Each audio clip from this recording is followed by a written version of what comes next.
Ouch! You've just realised you need to look for a new job. Where do you start and what should you make sure you do? Unfortunately, as a result of COVID-19, many people are finding themselves without a job. This is often a really horrible situation. So let's dive in and share some ideas with you. Some say the only certainties in life are death, taxes, and change. That may well be true, but are you aware that there are two types of change: chosen and unchosen change? Change that we choose ourselves, voluntary change, is of course easier to deal with, but it still has its bleak moments. Unchosen change seems to be filled with many more bleak moments, but can often have a good ending. What does all this have to do with finding a job though?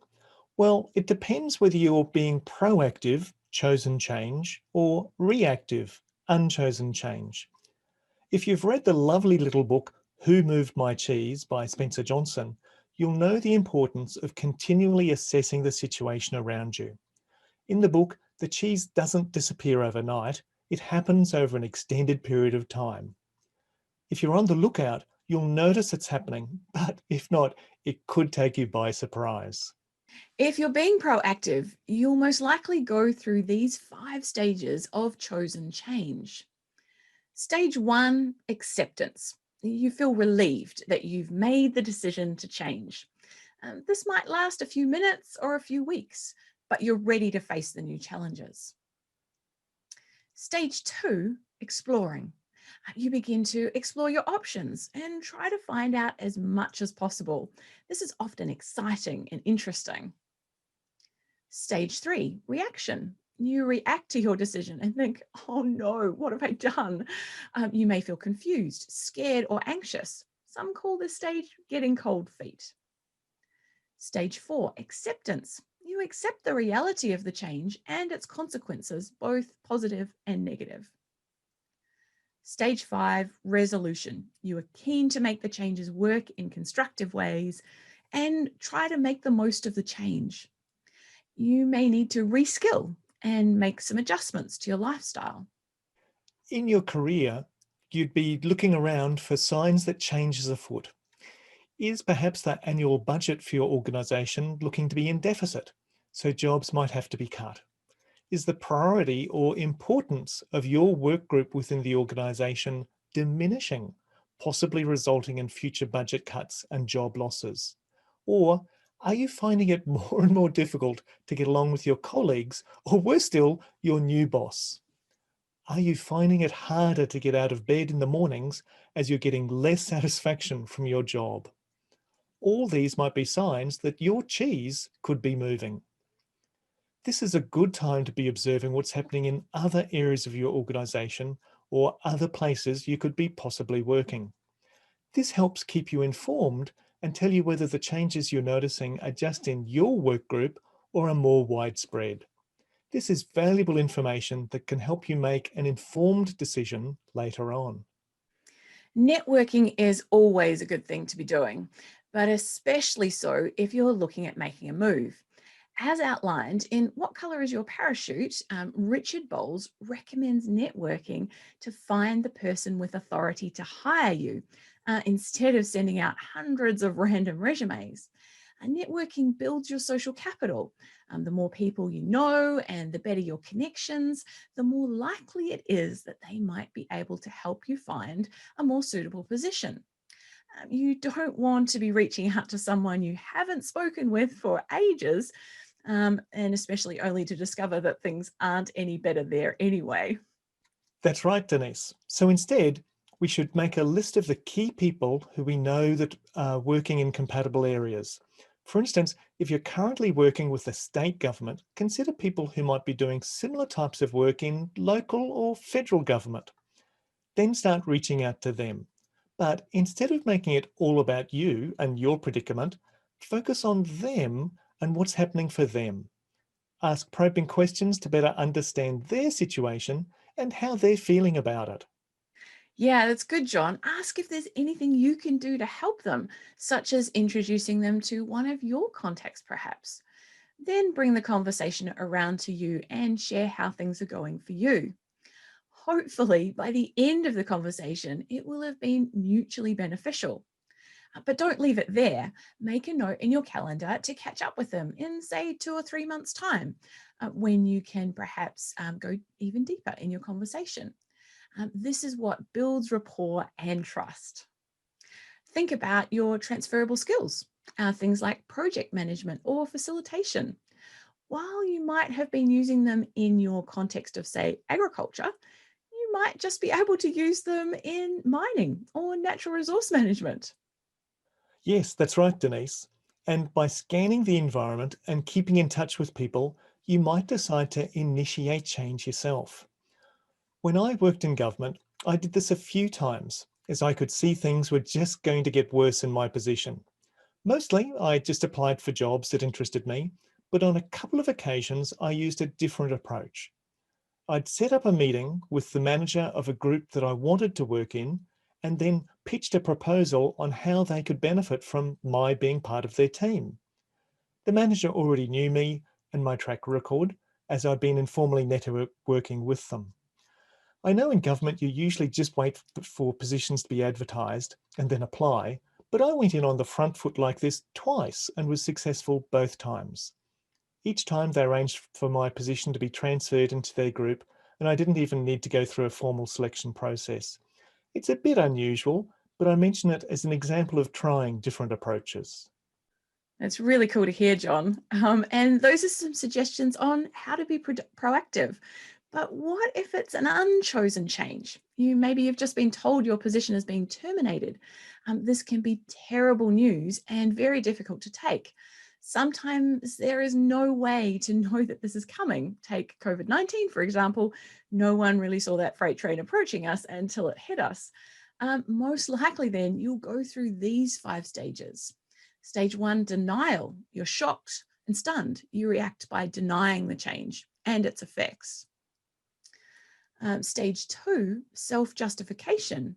You experience strong feelings of anger, depression, hurt, and resentment. You just want to blame someone. Stage 3, acceptance. You start to face the reality of the change, and even though you don't like it, you start to accept the decision. Stage 4, exploration. You start looking at options and taking responsibility. Your thinking becomes more positive. Stage 5, resolution. You're keen to make the changes work in constructive ways. You get on with it and try to make the most of it. That's good, Denise. And I came across the chosen and unchosen change model several years ago when it was being used by the Building Rural Leaders program in DPI. That, however, has since finished and, well, I can't find anywhere that they've published it. These stages, however, are similar to the ones that patients with terminal illnesses go through, as detailed by the psychiatrist Elizabeth Kubler-Ross in her 1969 book On Death and Dying. It's easy to get stuck on either of the first 2 stages. In fact, many people cycle between them, spiraling into depression and a sense of hopelessness. When this is happening to you, it's hard, but you need to work through those tough emotions and accept that it probably is terrible what's happening to you. Feel the grief and the pain. Yeah, definitely, John. Blame others and rant and rave, but then drag yourself out of the abyss and accept that it's happened and there's nothing you can do about that. Force yourself to move on and accept the reality of the situation. You definitely don't have to like it, but you do need to accept that it's happened and be ready to move on. Just remember that what you did as a job doesn't define you as a person. You are much more than that. Oh, that is so true, Denise. And let me just say that when you're stuck in the first 2 stages, it can be a horrible place to be. If you recognize yourself being here and struggle to move on, please consider reaching out to others who might be able to assist you work through it. This is where counsellors and psychologists come into their own and can just ask the right series of questions to help nudge us onto the next stage. Yeah, you should then be ready to start exploring options. But to start with, it's good to be aware of your strengths and abilities. And often those around us can see these better than we can, and can offer good suggestions. Sometimes we're just not aware of the things that we're good at, which is referred to as unconscious competence. You do it without thinking. If you're not aware of your strengths, then it's something you really ought to explore further.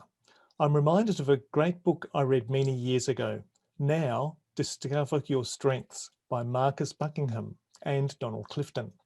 It was published back in 2001, and then in 2007, it was significantly revised and updated with a new title, Strengths Finder 2.0, and a new author, Tom Rath.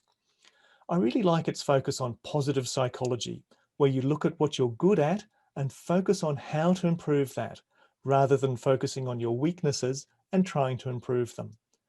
For example, if your child comes home from school with their report card, what do you focus on? The A's and B's or the D's and E's?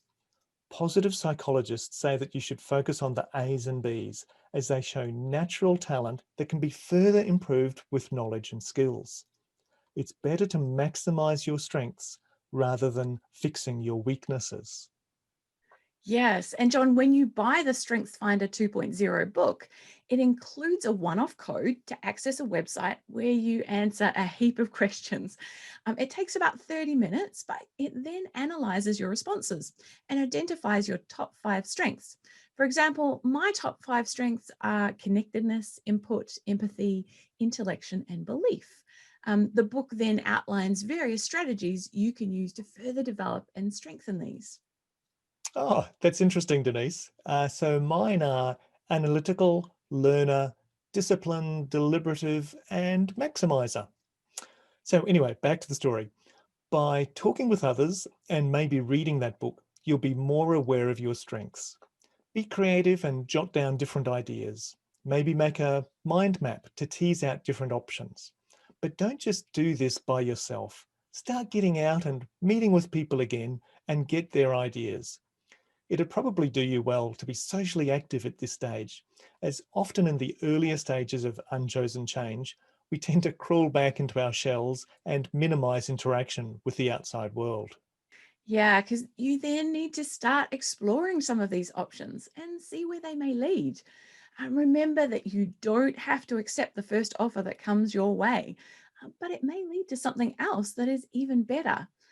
And be patient. These things usually take longer than we expect and can involve a lot of dead ends. An extra resource you might find useful is the recent book In the Loop of a Flourishing Career, in which Catherine Street covers how you can work on, not just in, your career. She also outlines how you can increase your chances of success in the selection process. She distributes a handy e-bulletin bi-weekly, and you can see past topics and sign up for it over on her People Flourishing blog. Great tip, John. And so there you go. These are our thoughts about finding a new job opportunity. And sadly, many people are having to go through this at the moment. So hopefully, something we've mentioned might be helpful. What would be helpful, though, is for you to add your thoughts and ideas over on the blog post. Share with us what's worked for you, and what advice might you share with someone looking for a job at the moment. All the best until we meet again.